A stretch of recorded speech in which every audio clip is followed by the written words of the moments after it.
Um, hmm. Don't know what it was, but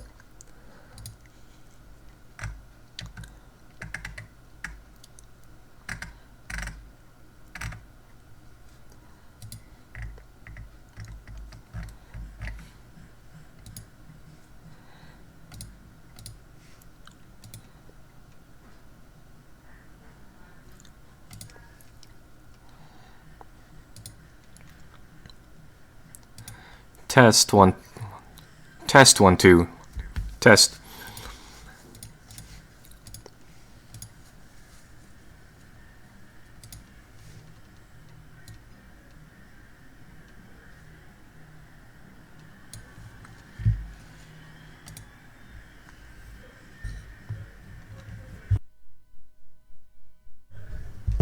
Okay, I see some people have joined us inside the lobby here, so I guess we'll start the stream.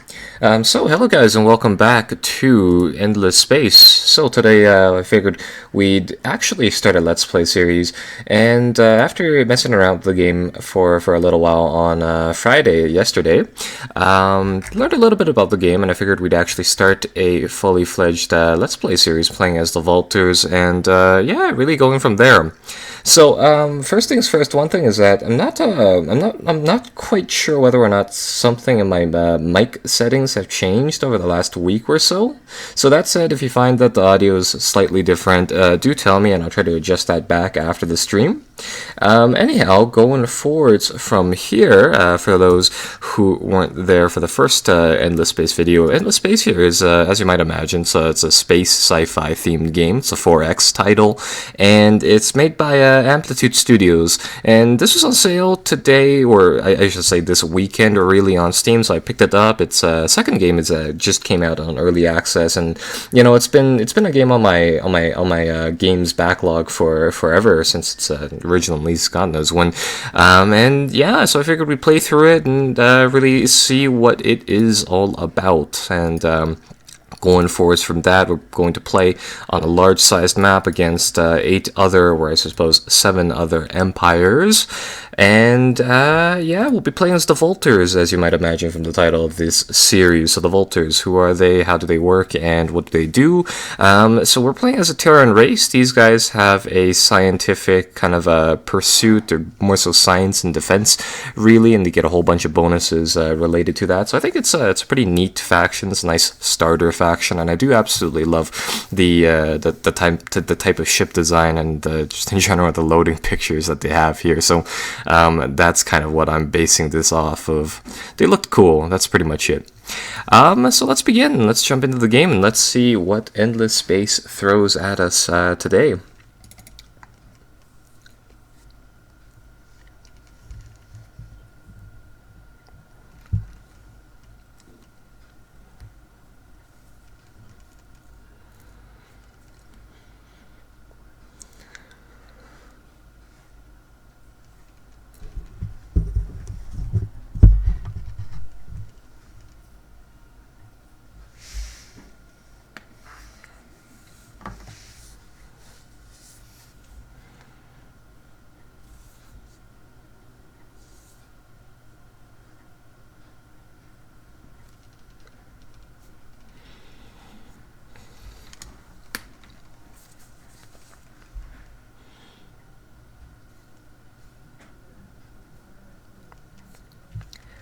Okay, so there you go. That is the nice little introductory video we have here. And here is the starting galaxy for us. So I've decided to go with what we had yesterday, a nice beautiful twin elliptical galaxy, kind of a mishmash of 2 galaxies colliding right there in the middle.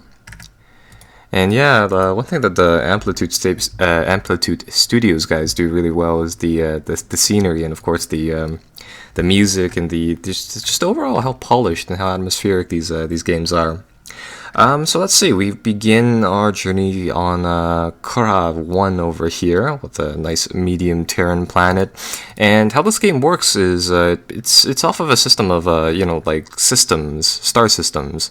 So, you colonize planet inside each star system. Then you can build the improvements on here. You have hero units to lead fleets and govern planets and all sorts of things like that. And that said, let's begin firstly by taking one of our fleets here, our Alpha fleet apparently, and setting that on Alpha on setting Alpha on Auto Explorer. So that'll go around and it'll start to find more planets for us.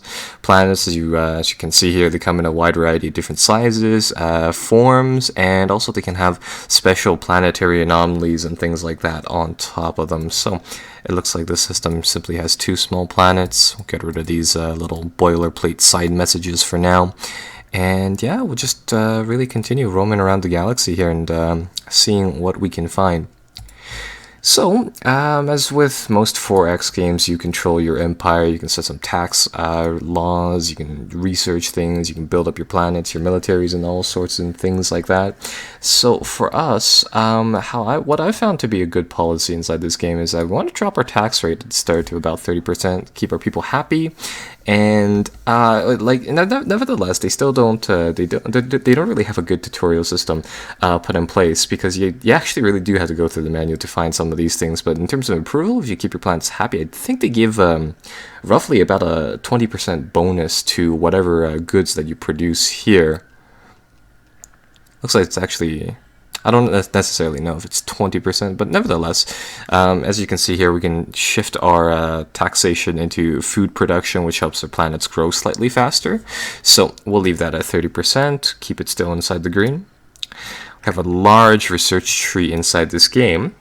And what I found to be a good policy to go through here is to get this one right away first, in-way fusion plants, so that we can build some production-heavy improvements right off the bat. Grab one of these. The bottom tab here is all sorts of things, for exploration and expansion. Then go to diplomacy, and then finally kind of rotate into science, because that's just generally how I play this. So we'll get that started, and on our home planet here, I'm gonna put down one of these exploitation options, which will help us build up our worlds and really get them to specialize into different goods, different production goods. And the first planet that I'm generally going to do on each and every single one of our planets is this one over here, the evolved soils, and later on that'll be called different things, more or less because it gives us a planetary bonus, a flat 1% to any planet, and an additional 1 food unit per population for a nice Terran or I think oceanic planets of the sort like that. So yeah, we'll get that going. We'll end the turn. And yeah, we'll just let the game move on forward. So there we go. I'm gonna hit the button to get this ship moving throughout the known world over here, and hope that it finds us a nice planet over here. So one thing about this game versus, say, something like Civilization or something like that is I've noticed that a lot of things outside of producing, like, say, military ships or the combat take a lot of turns to actually accomplish. So that being said, there will be some periods where we just kind of fast forward through a couple of turns, mostly to check out new things.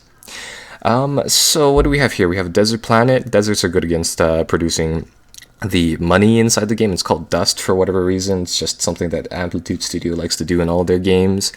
Arid planets, I think, are good for a mixture of dust and production. Methane gas planets are, oddly enough, really good for production, but they can't really sustain a lot of life, so you really do have to have a system for that. And it looks like we found a little pirate fleet here. It's made out of apparently 1 ship, with that 1 out of 5. Has 25% or 25 units of firepower. And yeah, of course, that's kind of just a rough gauge, whereas our fleet has 20. It moves a lot slower, so chances are is that we'll arrive at the planet, explore it, see that there's nothing there, and probably go on to another one before that thing has anything to any real consequence for us. That's pretty good. Sure. So we'll let them gradually explore and hope that we get lucky and find a planet for our clan ship over here, our colonization ship, to colonize at the very start of the game. That will get us an pretty big lead over the other opponents if we can get something like that.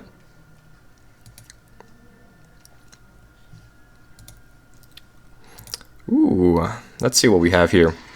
So, talking a little bit about the planetary anomalies, you see planets produce some pretty interesting things. Some of these things will be really good anomalies, like this one, the Garden of Eden. It makes the planet a lot more attractive and a lot more productive just in general.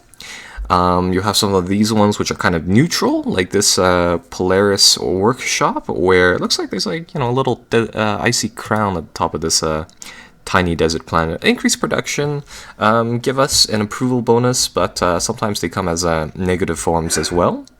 And there are some of these solely negative events, such as this one planet is somehow encased in some ice, and that said, it will drop our planetary approval. And in addition to that, it also produces some luxury resources. Works, as you might imagine, kind of one thing that'll boost one aspect of your production. So, we did find a nice arid planet, so let's unlock this tech right over here, Arid Epigenics, which will allow us to colonize those planets. We already have a colonization ship, so that's kind of a nice fit for all of the things, so that shouldn't be all too bad. Now, I'm just wondering whether or not we can get rid of that pirate fleet here.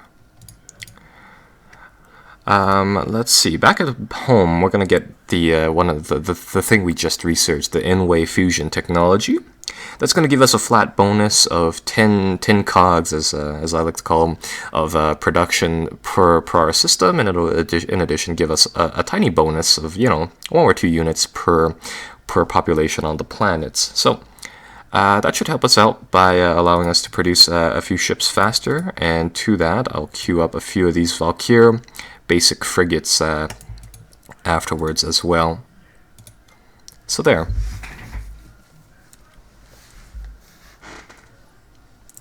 Oh, and I almost forgot. One other thing that we want to do here is that we want to hire a... I think we have a fleet battle at hand. This is the Pirates fleet, sure. So... I'll show you guys combat inside the game. We're fighting against a Hunter frigate going up against our probe. Both of these are Explorer class ships, though one thing is that we do significantly less damage than these guys over here. I'll show you guys the fighting. I don't think we'll actually win this, but nevertheless, I mean, it doesn't really matter. So, for people who've seen this from the first impressions video, it'll be kind of more of the same. But how the game works is that there's 3 ranges per little combat session. It's kind of turn-based. It's kind of like a simultaneous turn-based system, where you can choose your admiral, you can choose your abilities, but apart from that, there's not much else to it. Your ships will brawl it out using the weapons that they have. They'll use all sorts of different weapons. We're using weapons overclock. Hopefully we'll do we'll hit this guy for a couple of hits here or there. Yeah, there we go. We're sprinkling a few bullets on him. And the next round, let's try to short circuit our opponent, and lastly we'll try to use our barrier to block any damage that he can put out. Yeah, so there we go. Kind of works into this rock, paper, scissors layout, where some of these, I guess, battle cards, as they call them, can cancel out the other ones played by your opponent. Like, say, for example, this one counters everything with a purple background, a sabotage ability, and various things counter other things. So there you go.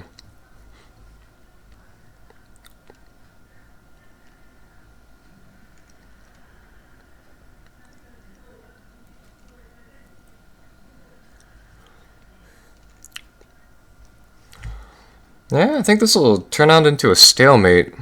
We played down the barrier ability, which will be able to block up to 50 units of kinetic firepower.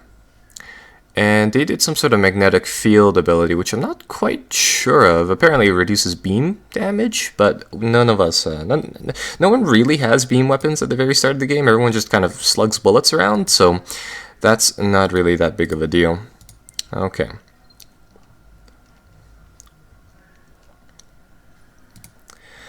Right, so let's see. I'm gonna get our probe here to actually fall back at the very start of the round. Yeah, so there we go. We managed to flee. Nobody did any damage to each other, more or less, because I want to take a look at this planet over here, and then hopefully find one place to settle down our colony ship for the game to come. Okay. Alright, for research we're going to pick up 2 things, and I'll talk about them later, but for right now we'll just have them. One of those things gives us the ability to extract luxury resources. The other one just gives us, a couple bonuses to food production, both fairly useful.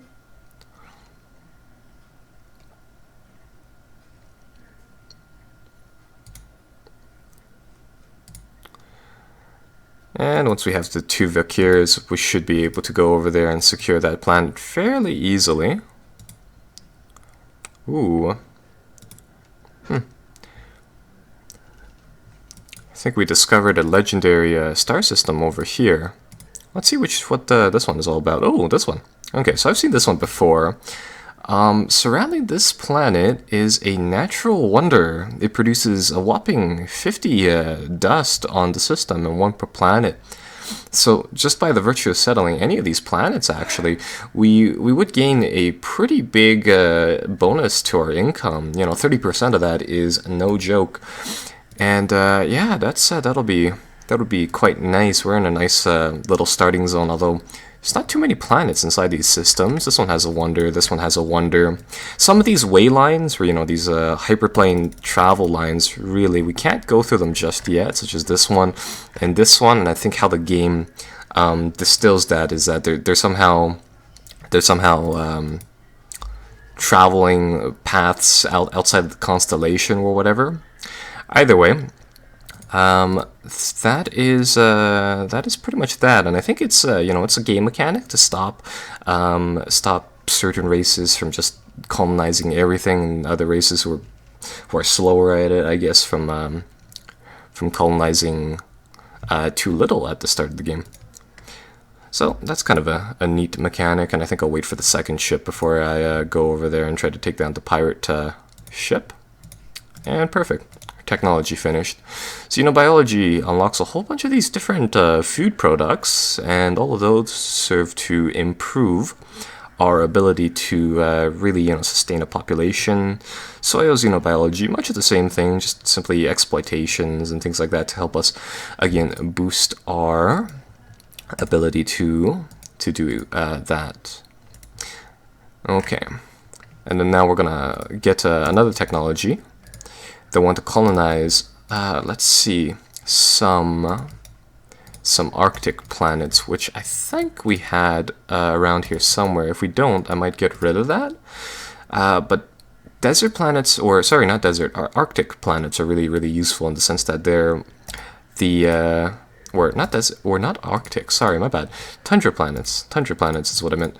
Tundras are useful in the sense that they produce minor amounts of food to sustain their own population, but they do a great job in producing a lot of production, which is really, really helpful. Either way, it's the first tech to unlock a whole bunch of other things, so we might as well grab it.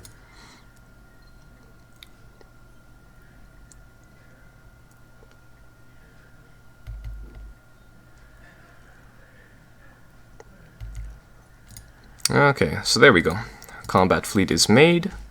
Let's grab our fleets and let's combine them. I'm going to drop the clan ship from that, of course, and I'm going to send our fleet over to secure the Danube over there. So once that gets over there, that should take over the place and get it prepped up for our colony ship. Going from there. Sure, why not? We'll get 2 other military technologies. We'll get HE batteries, allow us to fire lasers and respectively put up shields. Ion torpedoes, which will allow us, and then, unstable isotope munitions, which will allow us to spec into some of the heavier damaging missile-based projectile weapons there. Afterwards, we'll get level core mining. And I think we... what type of planets do we have here? We have 1 lava. Lava and asteroids are kind of late game things over here. We have 1 desert with a Polaris workshop. Sure, we can get sustainability, which oddly enough unlocks deserts. I guess that makes sense. I mean, if you consider, like, water and things like that. But anyhow, yeah, we'll do that. Send the fleet over, take a look at it. Doesn't seem to be any pirate fleets there. And how I know this is because if you notice, there's a bit of a separating gap between your fleet and the vast edges of space, and that's our search radius. We have a scout with that fleet, so that said, we get that extra bit of information. Yeah, there's nothing here. Perfect. Okay, so that is that. Back at base, let's build private and public-private partnerships. Get us, a slight amount of technology per population, of which our population over here is actually full. And one of the things you'll notice is that we did research this as a part of our food production technologies initiative thing, which upgraded our planetary exploitation. So we're actually producing, I think, 2 per planet, 2 per Terran planet, so we're producing a whopping 48 amount of food from this planet alone now. And the nice thing about that is that later on, once we get the technologies, we can colonize the asteroid belt and lava planet, which, as you may have noticed, cannot sustain any food, making that really, really rather useful in getting a real production powerhouse coming out from our capital. Now, the bad thing is that, unfortunately, we didn't really start off in our sector with any good planets in the area of... damn, really? We need one more term to move there? Yeah. In terms of anything for producing a lot of production early on inside the game. But that's kind of a fair starting point, given that our fleets here really do try, or our faction does try to prioritize getting tech. Anyhow, let's colonize that. Get the Garden of Eden. Really helps keep the population static. The garden itself produces a whopping, a wide array of different good things, just in general, for this planet. So again, I think over here, the goal is to try to maintain a large population so that, we can start to try to colonize all these other planets, and that's kind of the general strategy for these planets, really. So again, we're going to go with that exploitation, alien grafting, production bonus there. Grab the heavy isotopes. You'll see that usually the bonuses here for heavy isotope stuff, or the planetary exploitation stuff, is pretty cheap compared to everything else. So yeah, I'm trying to figure out the order in which I want to do these two. Sure, I mean, it doesn't really matter. Okay, so there we go. We have our colonies established, and I see that pirate frigate now. We'll try to get rid of that.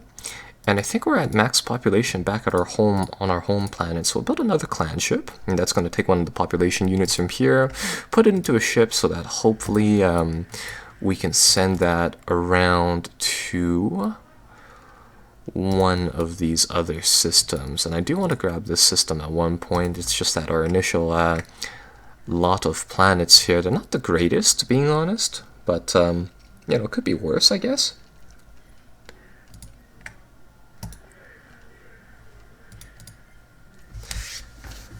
Sure, let's see what we can do.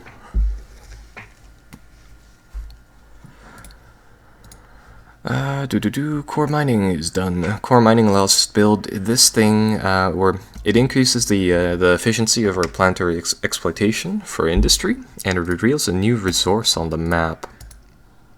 So that's pretty good. Right now I'm going to get rid of this pirate hunter, which I'm a little worried about because it can stall up the rest of our fleets and things, which isn't that great if we try to send out colony ships and things like that. So let's see what our fleet of 3 ships can do against this lone pirate raider.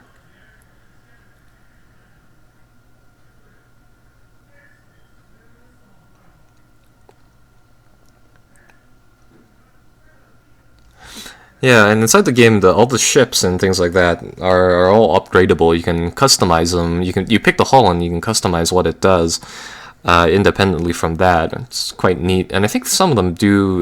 They do have a general archetype that they try to force you into, but you know, in reality, you can make ships that do whatever really. So there we go.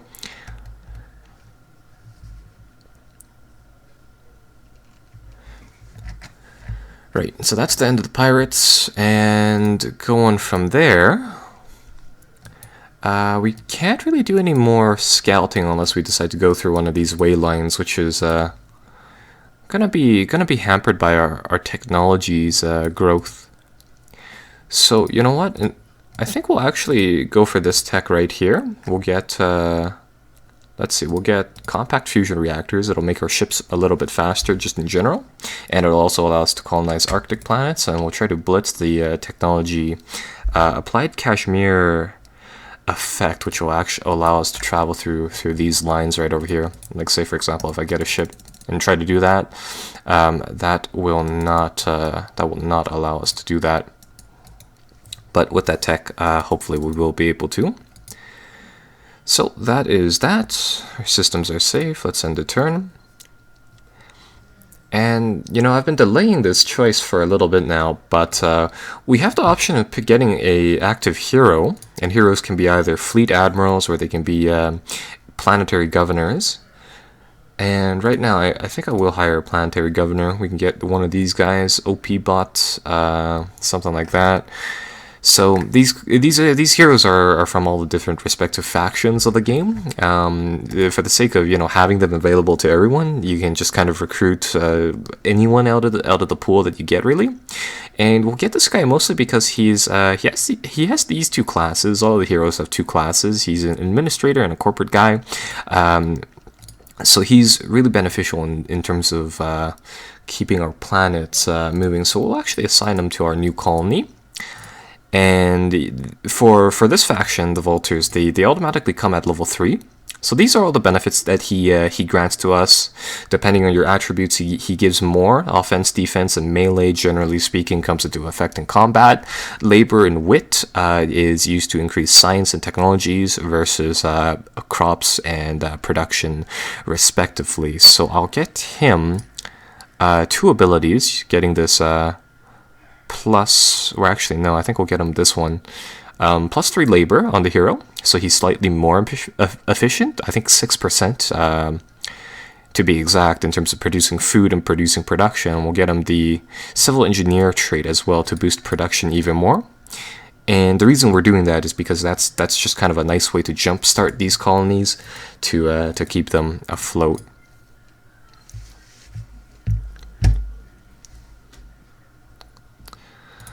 Okay, so that place is going well.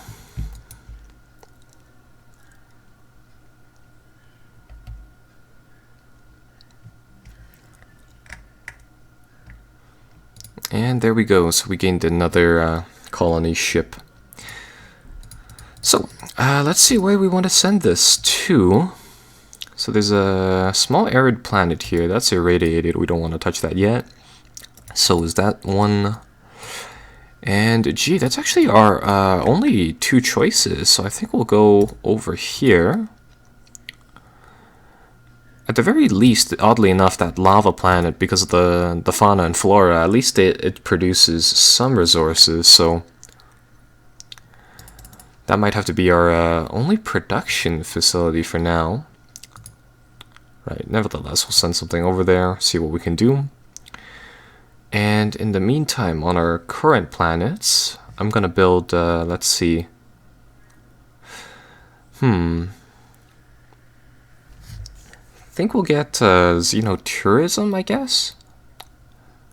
Or nah, let's just get star system improvements. Arid planets, they inherently produce a decent amount of dust for us, so they'll be able to sustain having quite a few improvements on the planet's surface, which would be quite nice. And what I want to get into here,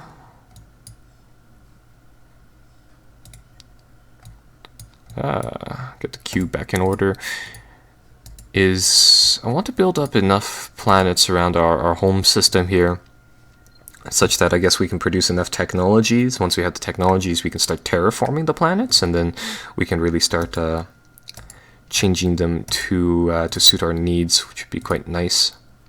So that is that. Back at home, I'll build another big construction or another colony ship so that we can send that out. And hey, would you look at that? We have some new visitors coming from the sectors over there, which to me is not exactly the best news. I'll get them a flat bonus of 15 food production just to make sure that the population grows very, very fast. And it looks like this is a scout ship. Has fighting power of 21, so I don't think it's a combat ship, so we'll let it be for now.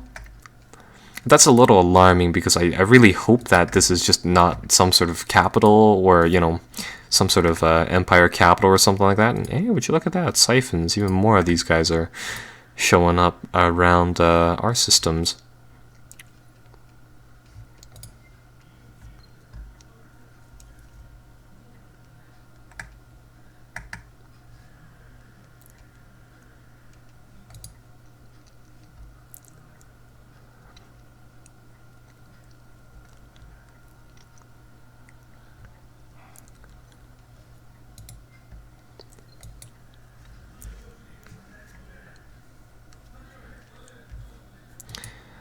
Okay, I think this colony ship is going to finish around the same time we get this Kashmir effect. Sure, we'll send these guys over here, take a look at the planet, see what they got. They decided to take the 2. Let's see. Oh, they managed to colonize all 3 of the planets here. The evolved soils, and they put evolved soils down on all of them. Okay.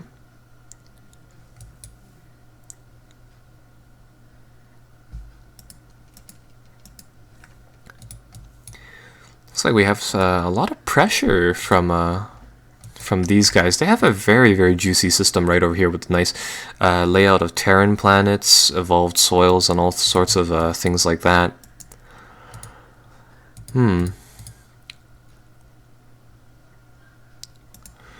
For us, I guess we'll have to tech up and grab this one over here so we can finally start colonizing some of the lava planets that we have back at base. That'll give us quite a bit of production early on over here. And over here, this one is more so geared towards science and things like that.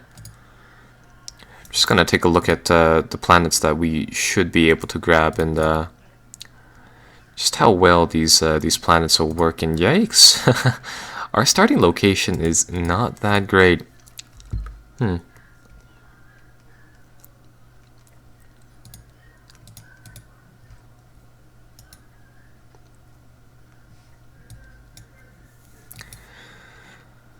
Okay, we'll take a look at the pocket over here, but if that is not well suited,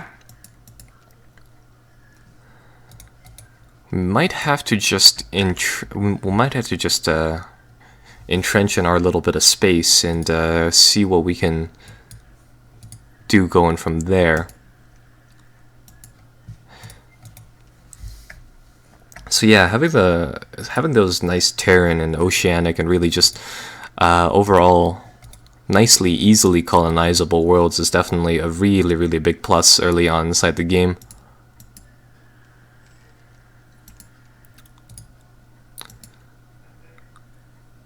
Send these over here, take a look at here. So this is a... apparently there's some more siphons over here. And they've colonized a nice jungle planet and a nice tundra planet. So yeah, lots of very good planets right off the edge of our space, but nothing, you know, directly facing us from the looks of it.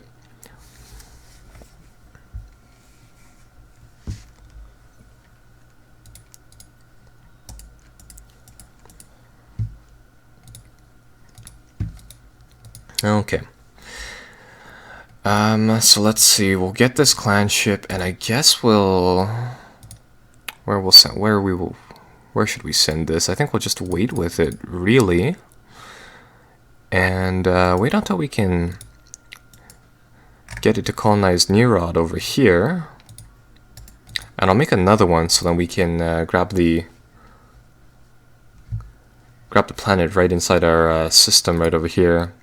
The thing with this planet is that it's a small arid planet. It's probably not the greatest for anything really.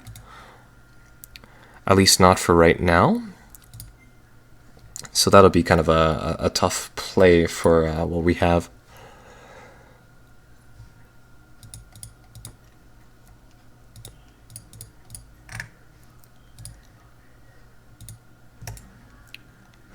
Four turns until that's complete, so I think we'll just blitz through the 4 turns, grab the 2 lava planets, and then afterwards we'll have to see what comes up. I think we'll buy another one of these. Or, let's see. Or no, we can delay that. I'll wait a bit until we buy another governor, simply because we need someone with the administrator trait, which we currently don't have inside a recruiter pool. Because having that flat bonus for food is really, really helpful, especially over here. In fact, for that, I think I'll actually get this sustainable farms improvement. We won't buy it outright, mostly because the lava planet's going to start to drain food, and that's going to, of course, end up at one point or another where we just don't have enough food. And ooh, what do we have here? So, Galactic event, all factions. A strange cloud is filtering through the galaxy, its lighter elements moving outward less rapidly than the masses of stars and planets.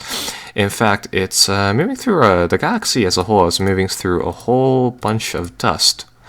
And what that can do is that depending on which one of these choices, we can gain a whole bunch of dust, or alternatively, we can give it to our allies, or alternatively drop the other players' income. I'm gonna go for the selfish one and grab us a lot of much needed resources. So we'll go with that. Colonize this large lava planet. So hopefully we can settle down over here.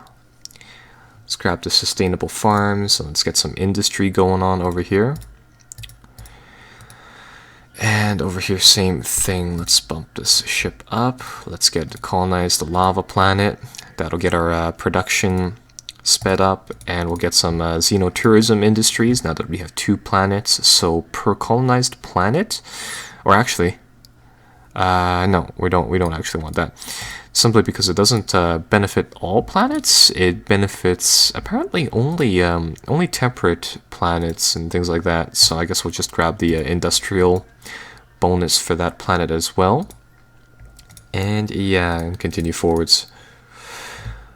Let's see what we can do about improving some of these other planets. At Deneb over here, the population's happy. It's actually maxed out. I'm gonna swap the planetary governors of Nerod and Deneb, simply because I think we need this guy over here a lot more than we need him over there. Yeah, this area is still happy. Planets are still nice. Simply because now I can hire another guy, this person over here, who has the corporate role. Assign him to Deneb and level him up for his abilities in producing science and dust. The reason why we want to do that is simply because currently, with all of these planets being what they are, we really do need to get some of the later tier techs over here for things like adaptive colonies. Hopefully that'll allow us to reduce some of the bad anomalies that we have, and the such over there. Let's see, over here we have a tiny desert planet. I think I'll grab that right away. I'll grab sustainability, queue it up so then we get thermodynamics, gives us the ability to make tiny and small planets slightly bigger, and adaptive colonies where we can start to really knock down some of those how you say, sure, some of those negative anomaly traits like that.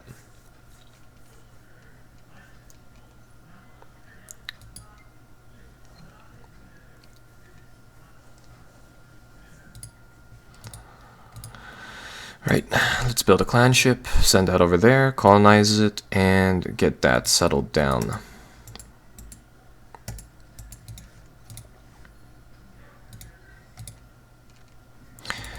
And this guy leveled up. Perfect. Let's get you +2 food per population per planet. So that makes sure that all of the people over here are at the very least sustainable.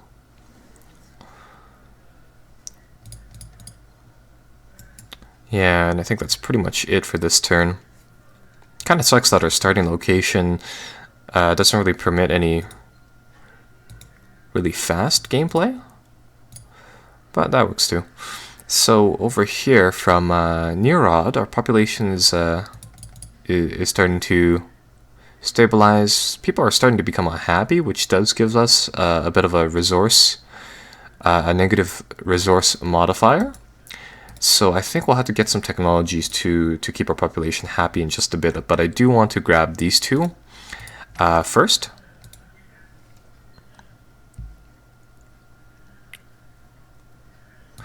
Or actually, we might just want to grab the improved thermodynamics, make the small planets bigger. For one, and then afterwards I think we'll go over here and grab things to botanical scanning, which give us this thing, the star system improvement infinite supermarkets. Makes our planetary happiness a lot bigger. And one of the things is that because we're colonizing, like being honest, pretty shitty planets, our approval isn't going to be that high. So we're kind of we're kind of on the defensive for now, but that should improve.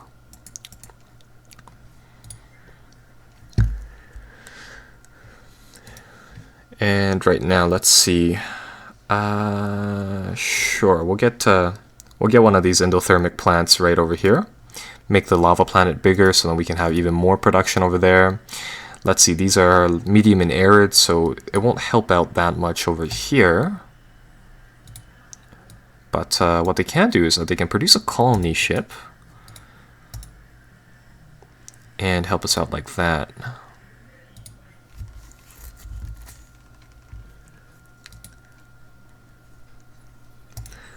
Sure, there we go.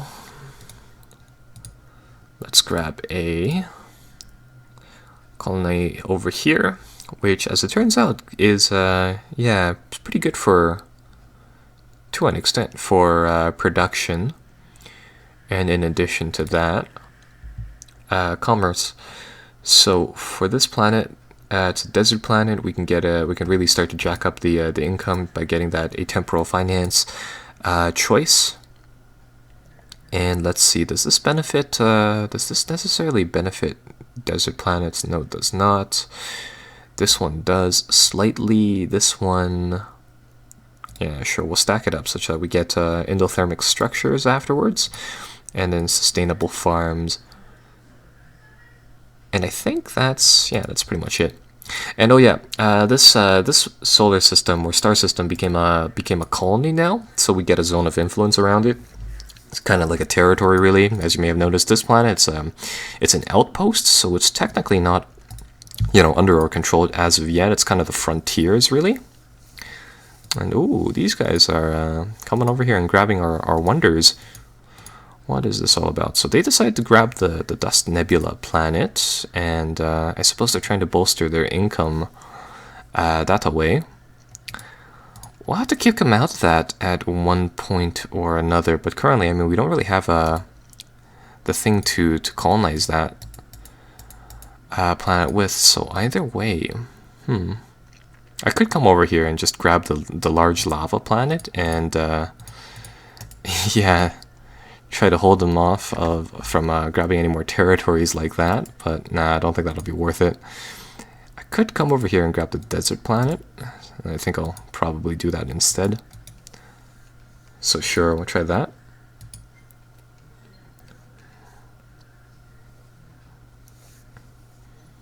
And there we go. Grab botanical scanning, build the supermarket. That'll be done in 2 turns. Keeps the population happy. I think we'll get one back home as well.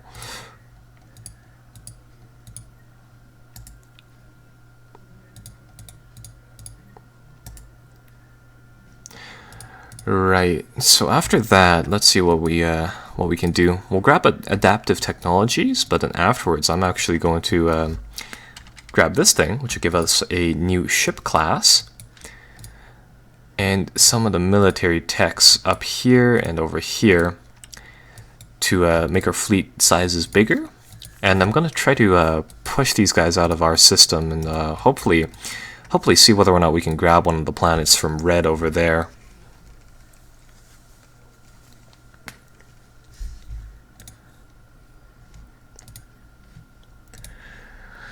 Okay, let's grab this desert planet, go down onto it, and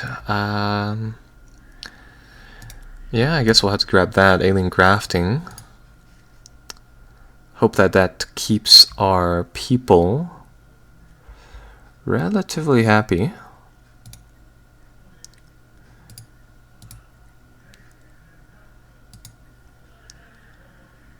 I'm gonna buy the the heavy isotope refineries right away, just so that we can produce from it a little bit faster. And we'll try to get a few bonuses like that, such that we can hopefully sustain some population over here.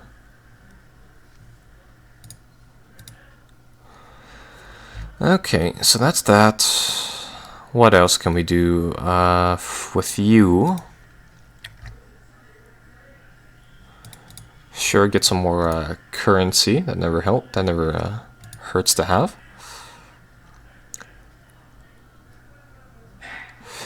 And let's see. I really do want to colonize these two planets, but I think that's it's gonna be a little bit a while a ways. So what should we do in the meantime? Okay, so over here, I think these people have built their infinite supermarkets. They still are unhappy, unfortunately, but at the very least, that improvement does kind of offset a decent chunk of that. What I do want to do is that I do want to start to try to build up our science, and our adaptive colonies will help kickstart that. Let's see.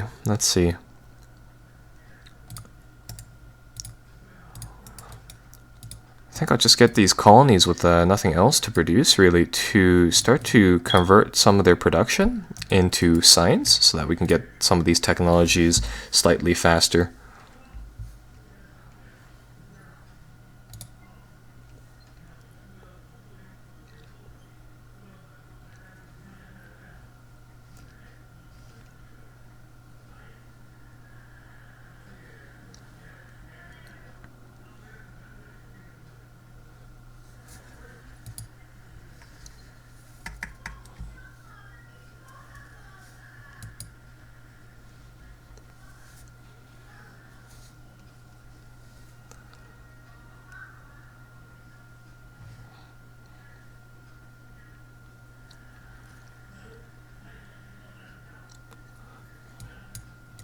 Okay, there we go.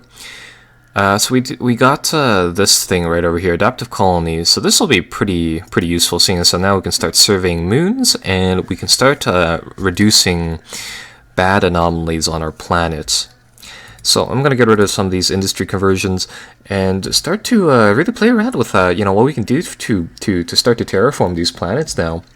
So starting out our home world, well, you may have noticed that inside these little portraits, there's a little moon on some of these planets, and what we can do here is that we can actually start to scan the moons for resources and for benefits, artifacts, and things like that. So I'm gonna get that started wherever we really have moons and things like that. So we'll get a couple of these planets to do exactly just that. We actually have moons on all of our planets. Wow. So that is pretty good. That is really good, actually. So now this might uncover something, it might not. Yeah, so that's kind of the trade-off. Either way, I don't think that it'll be a bad idea to check them out. Just simply because our planets, this galaxy start, it's not the greatest. And that said, we're gonna do whatever we can to really try to bolster what we have there. So there we go. And we're starting to unlock some of the military technologies. We'll get our military equipped just after our endeavor with the moon systems here. Perfect. Lots and lots of these moon surveys are coming through. And unfortunately, none of these have produced anything valuable. So we'll have to check the next batch. Some of them are really good in the sense that some of them can really start to jack up our production. And those are the ones that I really do want to grab. Damn. Nothing this round either. We're starting to get some military tech though. We're starting to get command points cap bonuses to our fleets. So one thing is that your fleets are governed by the amount of command points that they can kind of hold. So say for example, assuming each ship has uses 1 command point, this fleet can only command 7 ships, and that's I think just to kind of limit how many ships can be part of a particular combat round. So yeah, that's that.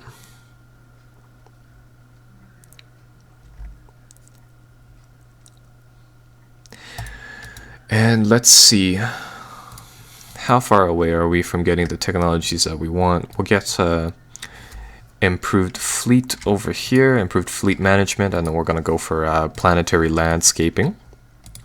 Planetary landscaping will allow us to convert our moons to something slightly more useful.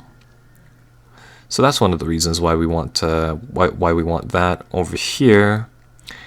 I think I'll pay the fee and grab the planet what we need to sustain a colony here.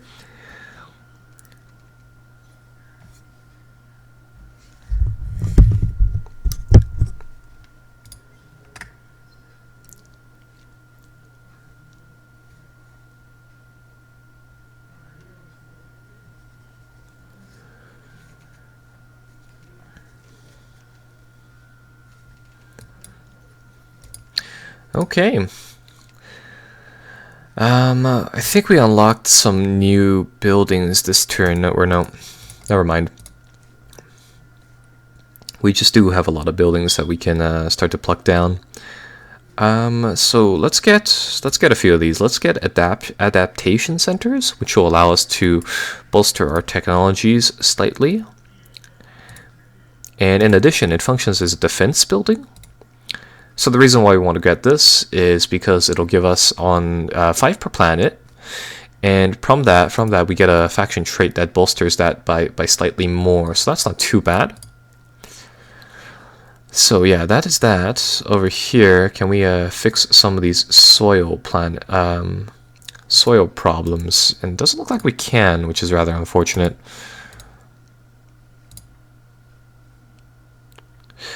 Over here, I thought we did already do this, but we'll grab that. We'll grab the alien grafting technology, and that should allow us to grab all the things from there.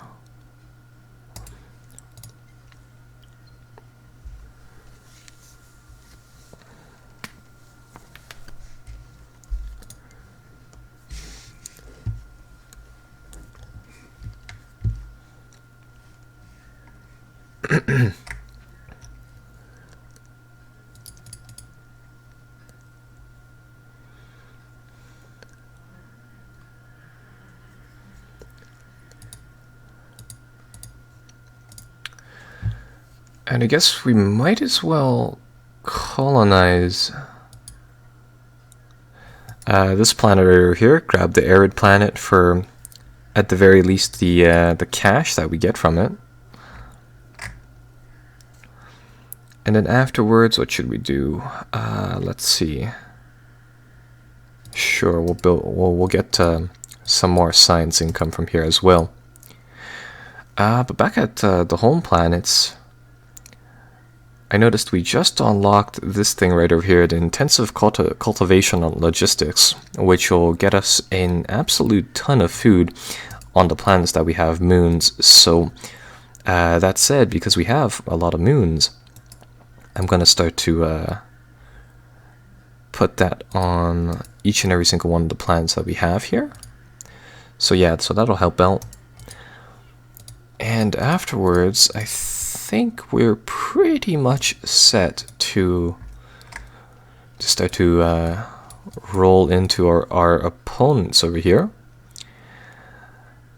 So lastly, one thing that I think we'll get just before that is perhaps, I think atmospheric transformation. My reason why is because getting this small asteroid belt would be really, really helpful. And if we do manage to roll over this, or no, not that. I swear we had another asteroid belt somewhere over here. If not, then oh well. Okay, so yeah, I guess that's that. We'll grab that, and I guess we can start to tech up into some of the military technologies. Or no, let's do this. Let's grab high energy magnetics, so that we can get that 25% bonus to all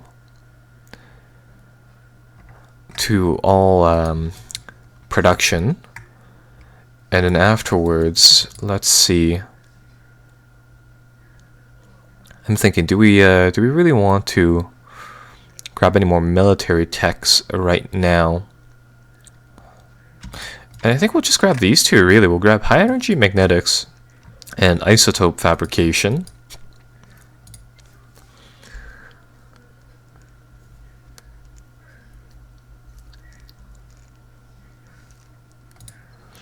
What has happened over here? Galactic event, clear and present. Some sort of, apparently this is some sort of negative event that impacts our fleet movement. Sure.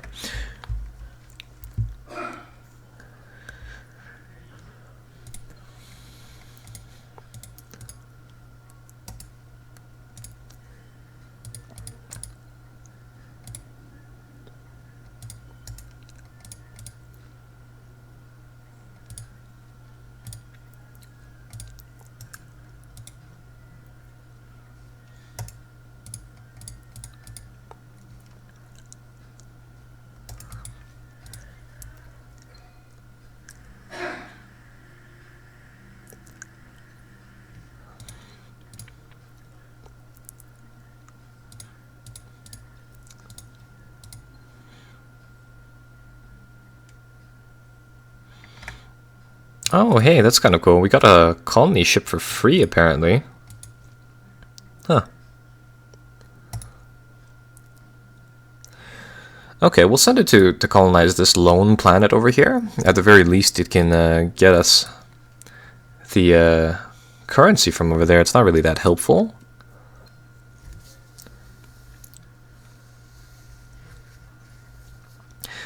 So yeah, so that's that. And now I guess we'll start to play around with building up some fleets and seeing what we can do going from there. So let's come over here. Let's grab, oh, I don't know, something.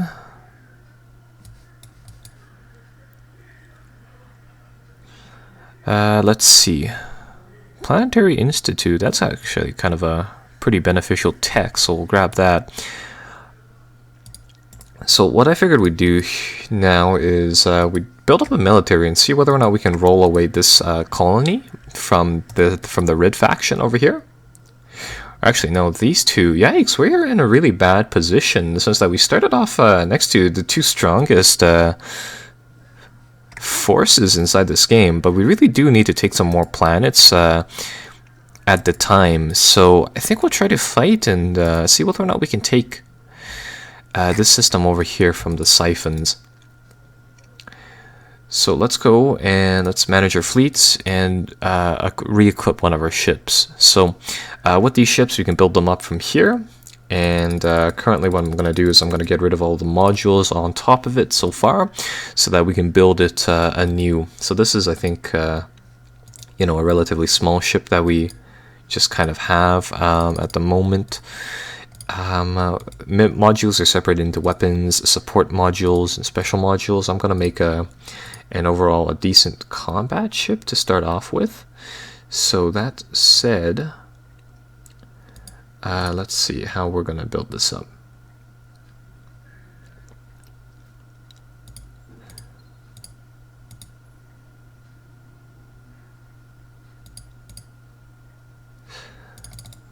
think how it goes is that, I've read somewhere that honestly projectile weapons are pretty good just in general in every shape or form. It doesn't look like we actually have the resources used to build these deflector blocks, which kind of sucks. Really? I think we thought we did. But anyhow, what we one of the things that we'll want to do is to build a combat fleet to deal with the enemy's fleet, and build another fleet separate from that to simply just to deal damage to the planets. So, okay, so there we go. Now this... Oh, I see. There's 2 levels of deflect. Sure. Or actually, there's 2 levels of kinetic weapons as well. In that case, let's just cycle all this down for now. So how I typically like to build these ships is that we'll have one of these long-range missiles. These unstable lawn projectiles, they do 400 damage each at max range, and typically, that said, they'll usually be able to snipe off one ship, if you have enough of them, of course, at the very start of battle. With the hard kinetics, honestly, from what I've heard, just simply because of how many bullets these things can spread out, you'll be able to do quite a bit of damage just getting them to spray really at anything. So I think we'll just build a very simple Valkyrie ship like that, where it's just simply, some armored plates to deflect kinetic weapons, and a whole bunch of guns, 8 times, I think, what is it, 180 bullets at a time to really do damage at medium and close range and single long range missile, so that, given enough of these craft, we can just kind of bombard our opponents like that. And going from there, let's see, what else can we get? We can build up a couple of other ships. Come on, close that. Let's make a new ship using a new class, a new hull. And I think we'll just build up another, we'll build up one of these things.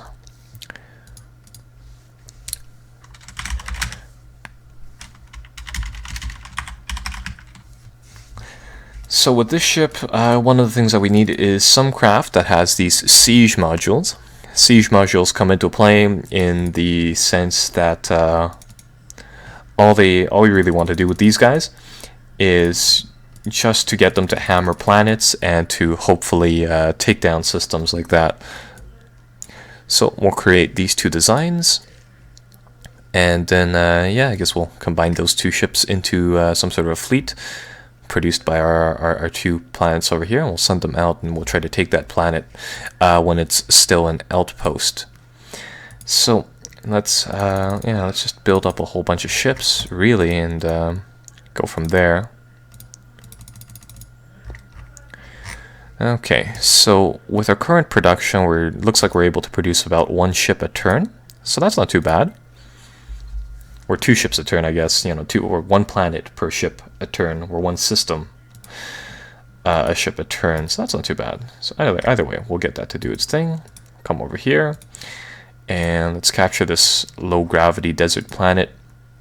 We'll make it a food producing planet. We'll survey the moon, just for the sake of it, really. I'm not really expecting this planet to do, kind of great things. Just right off the bat, we'll get it to just be something that we have.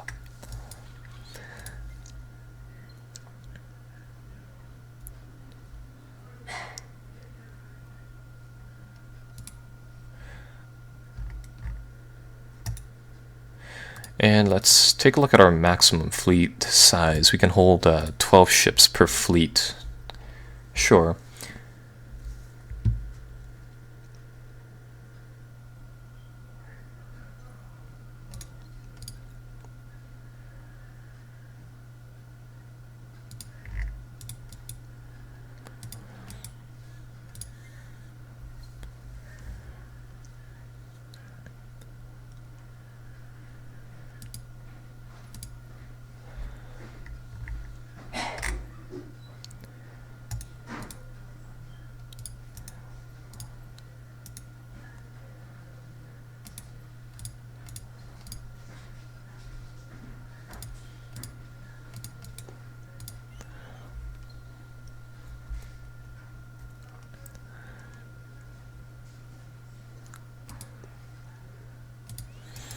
Okay, so I think we have enough ships now to assemble these guys into a single combat fleet, so that's pretty good. And to that, we're going to hire a new leader here.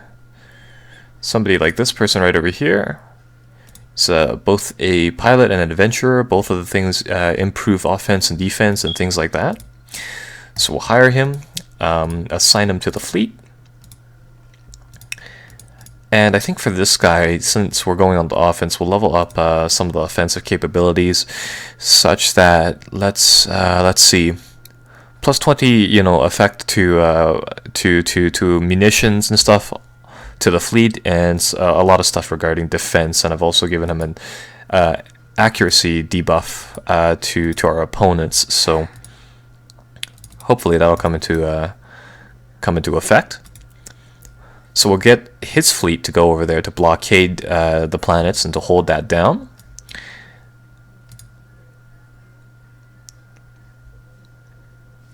And afterwards, the second fleet that'll come on through will be able to siege the planet, siege the outpost, and to take it over. So the reason why we can do that is kind of weird. Inside the Endless Space and Endless Legend games, you have this odd posture where you can be, you know, at war with your opponent, but not really. It's called a Cold War, in the sense that you can invade kind of like colonies and stuff like that. We're going to get optimized logistics for the happiness bonus there. And yeah, so that's kind of handy. So as it turns out, they actually have a fleet here. So this will be the first time we see a bit of a major battle. So let's see what they have. They have a whole bunch of protector ships, good against. Looks like they're pretty much solely kinetic weapons, and we brought you know, all of our kinetic weapons against them, really. Or, you know, then again, it's early game. Everyone has kinetic weapons. So let's get our fleets to do this, to do a guillotine tactic. Target 1/3. You know, target the first 3 ships, 1/3 each. Put our ships in, you know, the default formation at long range. We're going to do weapons overclock. One of the benefits of doing this is, you know, the kinetic efficiency for one, but secondly, the thing with the 15% accuracy is really, really rather helpful. And I think we just short circuit. We want to try to, yeah, we do barrier in medium range, and we do weapons overclock in the melee again. So let's take a look at this fight. We should have a very, very good chance of dealing an absolute ton of damage here, and hopefully annihilating some ships right off the bat. I'll actually play around with the camera this battle. So there's our fleet. Ah, and they're warping in on us. Okay. They have like marshmallow ships. It's kind of cute.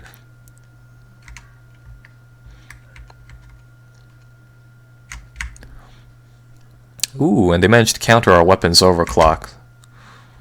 Huh.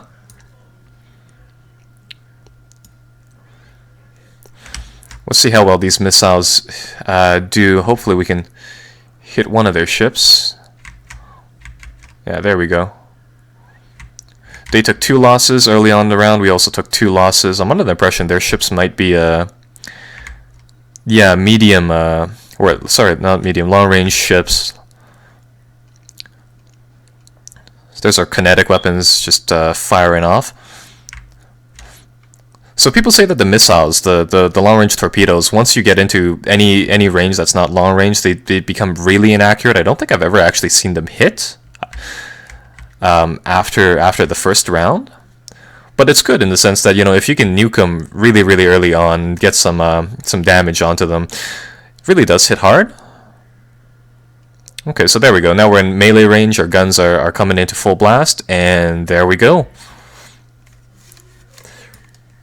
Well, we'll chop that up to like you know, some sort of a surprise victory. Managed to annihilate all their ships, and it looks like they take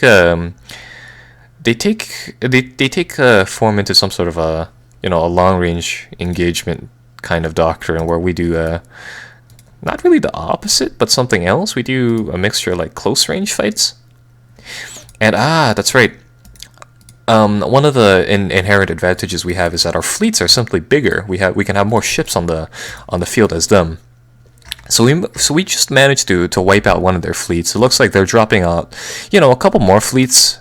They have about 700 combat power in each and every single one of those fleets, whereas we have, a big stack of a lot right there. So that's pretty good. So with this guy, I thought we just gained or no, never mind. We unlocked him this turn, so we already spent the points. So they want to continue to brawl it out with our Volter fleet here. We'll do exactly the same thing. Guillotine. We'll do a defensive formation, or we'll do a default formation. I just want to keep the vulnerable ships in the back. And they're bringing in a lot of these investigator force protectors, and I'm under the impression that the investigators, these are their highest tiered ships with the laser long range weaponry, and I think those are what's really going to hit hard. So let's see, we're going to do magnetic field first to counteract that, weapons overclock, and then I think weapons let's see, weapons overclock twice, really. I mean, I can change these in battle, by the way, it's just that I typically choose not to.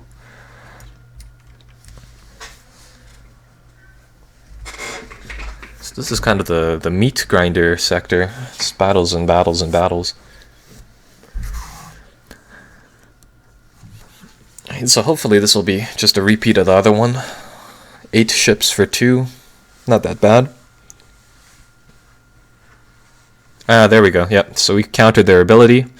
They get no buffs this round.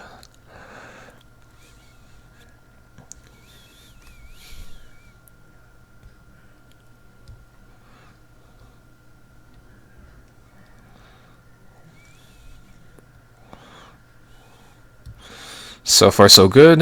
2 of their ships, 3 of their ships. Hey!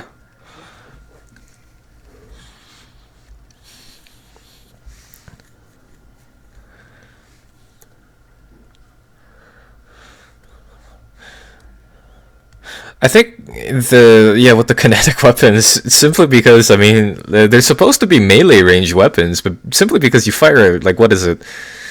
Like, a couple of thousand rounds every round, really. At that point, you know what? You're gonna hit enough that you really start to do some damage at any range. So there we go.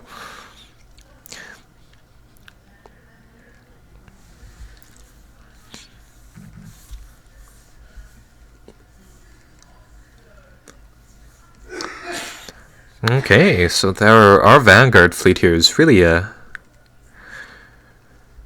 paying for itself here. 2 enemy fleets down, and our guy even gets another level up, which we will put into...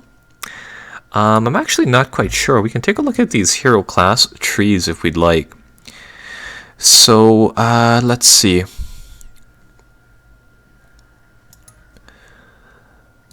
If we unlock a new hero ability, does that really give us anything? Yeah, not really. I'll get Tactician level 2, such that in battles, I don't think these stack. I'm not quite sure if they do stack or not, but either way, we do decrease our opponent's accuracy by about 7%, which I think is pretty good. I'll get another level of offense, and then we'll do another level of defense, I guess. Or, no. I'll do a level of defense of Defender 1, and then we'll get Foresight, and then I was gonna get this one, the Dust Barrier ability, which gives us more armor to our fleets at the expense of, paying for the ability in Dust, but I don't know if that's necessarily the right choice. I think we'll do something like that. The reason why I wanted to grab the intel ability is because, in my opinion, I mean, like, being able to see your opponent is huge. Like, the informational bonus is absolutely massive.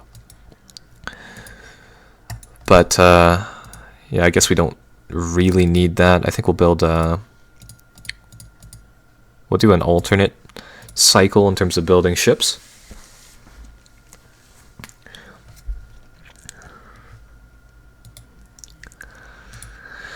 And right, let's get rid of the last fleet that they have.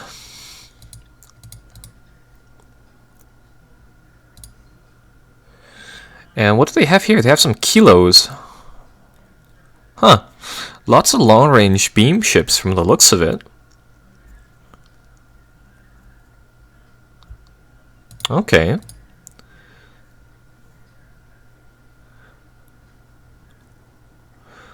So I think for that, I'll put down a whole bunch of these magnetic field abilities and try to counter that right off the bat. I think either way, once they get into close range, our fleet will chew them up.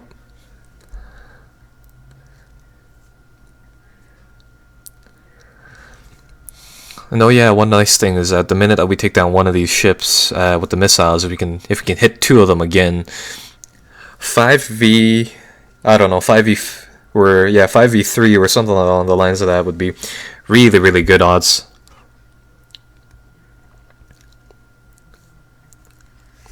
They used, what is that, weapons disruption. Did not catch what that was, but I'm guessing that's gonna hurt. So this is, I think, their most advanced fleet of the day, really. There we go, 2.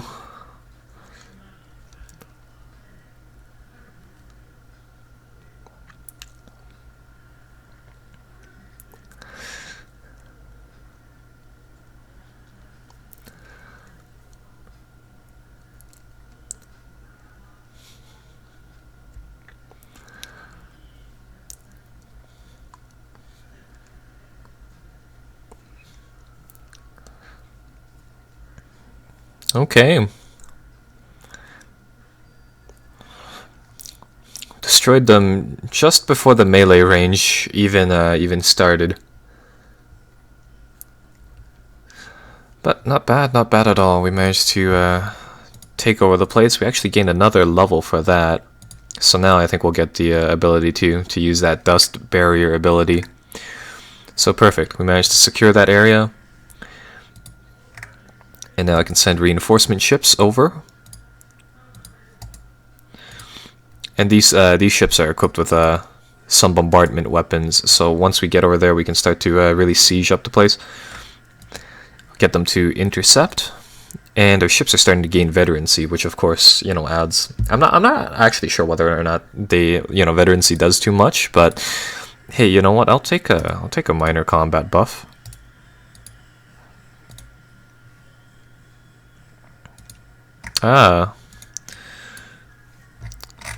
And they are sending over an entire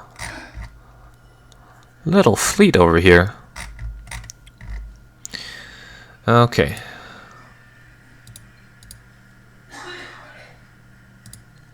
Sending over a ton of ships now.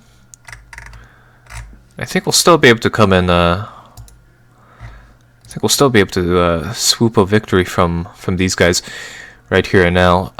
Here's what we'll do. So I think they'll play. I think we'll just do dust barrier, keep our shields up really through all rounds of combat.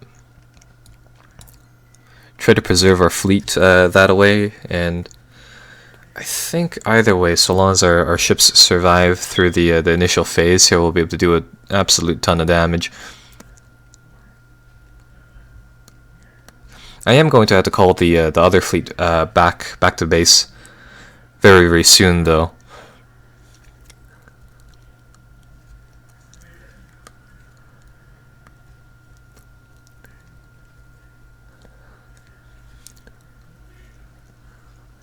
Oh shit, they already managed to take down one of our ships.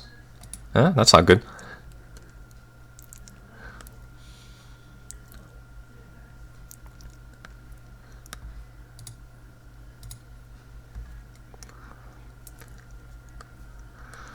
Oh, there's their 3.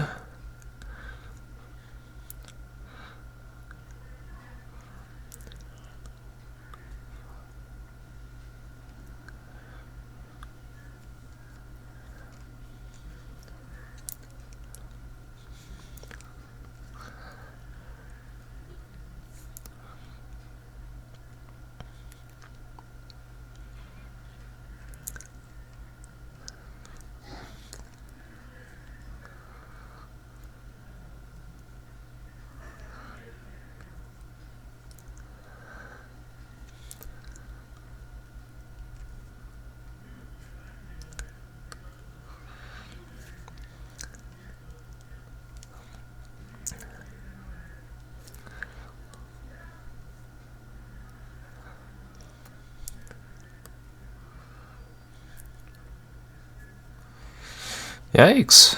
We made it out of there with 5 ships, or with 1 ship, and they lost, wow, more than half their fleet. Let's take a look at that, what do you call it, that roster, and let's take a look at how bad that really was. For now, right now, I think we really could use a few more Vikir ships. I'm gonna hurry the production of a couple of these ships and just try to get these things out as fast as possible. So over here, they still have a fleet of 8. Let's see. So we definitely, yeah, so we did a lot of damage against them, comparatively more damage, but yeah, unfortunately our ships didn't hold up as well. Okay. So let's see, what can we do here? Either way, we'll get a fleet out in due time. I suppose we can start to try to produce some ships on the back colonies over there. So we can try to do that. I'll get another level of defender.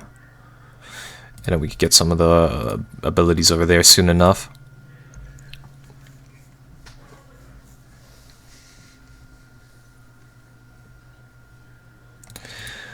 Okay, let's see.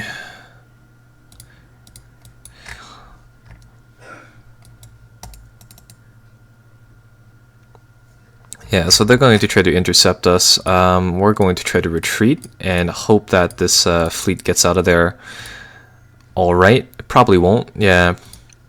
So that kind of sucks. The other thing is that you can't really turn these fleets around. How are you? This guy is not dead yet. He's just back at base. We're going to have to assemble another combat fleet, send it over, and deal with that blob. No big deal.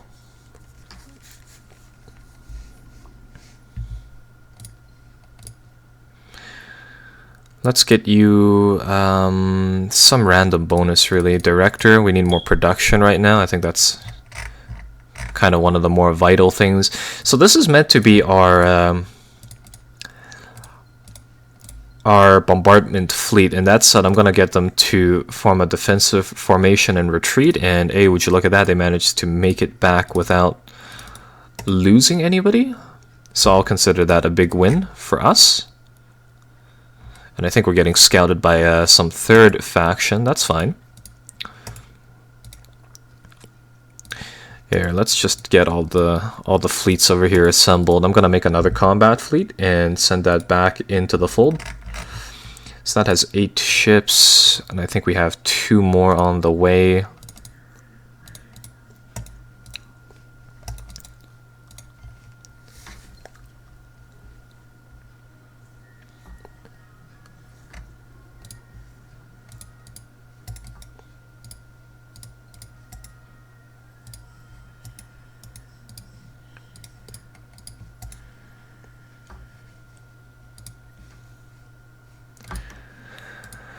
Okay, let's merge some of these, get these ships to the planet already.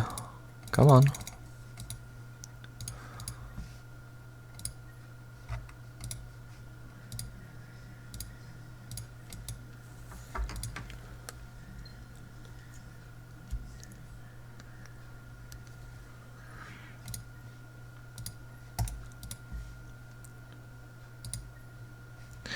Okay, let's go for round 2, send that fleet back into the fight.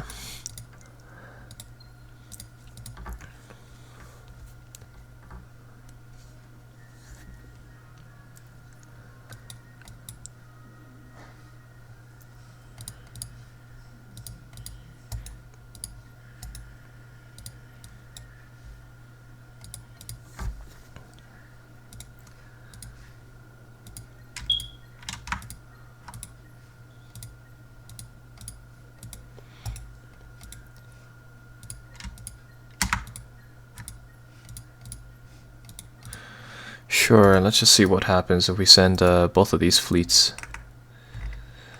over there.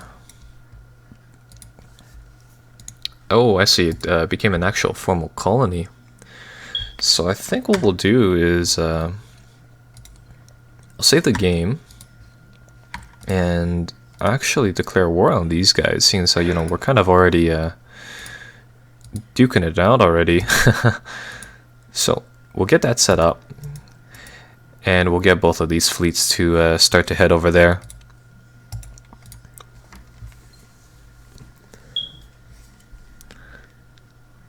And research. Let's see what we can do here about grabbing... what is this? Siege artillery. It's a module for doing that. Sure. Active mirroring requires antimatter. We have that. That counters shields, so I think we'll grab that as well. Sure.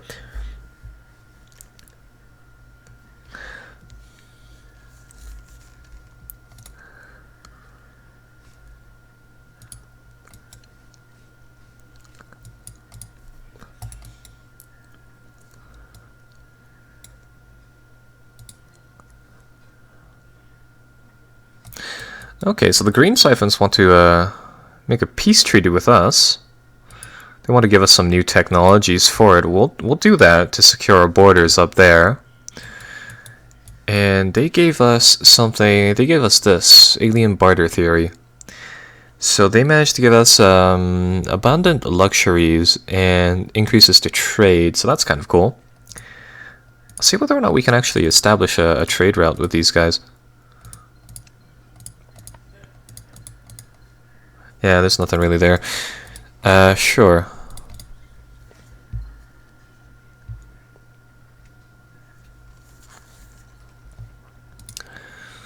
Okay, there we go. Our fleet has arrived.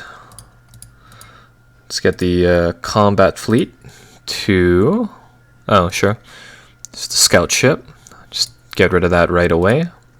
Get a blockade set up. And, there we go. So there's their main fleet. These guys have just showed up. Try to go with the same tactics again, so we'll start to try to fire on them like that. We need something to counter this card right over here. Magnetic field. I guess short circuit is the thing that we want. And then I think dust barrier and then weapons overclock in the short range is these abilities that we want to use here.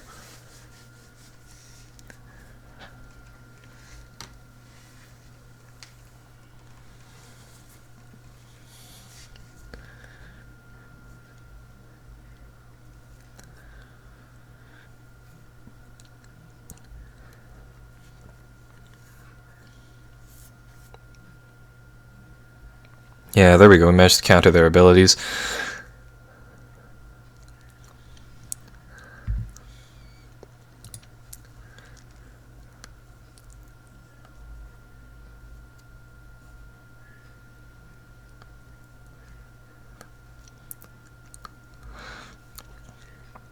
Okay, so things are starting. They're looking all right. 2 out of 2 counters. That's not bad. And they usually hit harder early on. So lost 2 ships. They lost 3. Decent sign of efficiency so far. We might have to upgrade our ships after this battle to, or actually no, we have tech on the way. I was going to say we should upgrade our ships so that they specifically counter energy weapons, which looks like they use more. They're starting to use more of those things than kinetics. Okay, so they're starting to enter melee range. This is kind of where we really start to shine. We lost 4 ships. This is kind of when I think we really start to rep up their fleet. Yeah, there we go.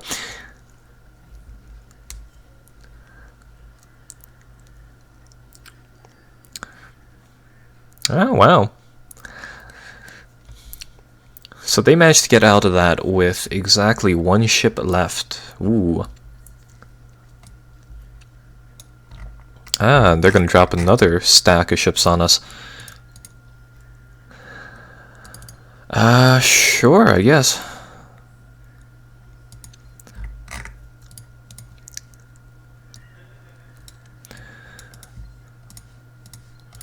I'm gonna auto-resolve this battle, but I'm gonna put all of our fleet weaponry onto overclock, I think. And then lastly, I think we do a adaptive strategy at the very end there to really start to dish out some damage. So I'll auto-resolve that. And damn, let's see, we did a ton of damage.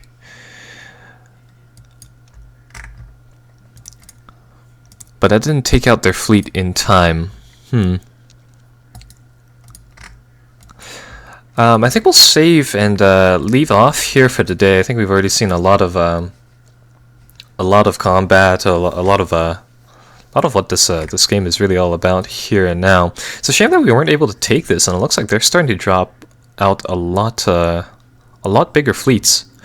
But next time, I think we'll take a look at one of the other ship hulls and whether or not we can make something that can, kind of finally break through that. So yeah, I hope you guys enjoyed Endless Space so far, and I'll see you guys next time.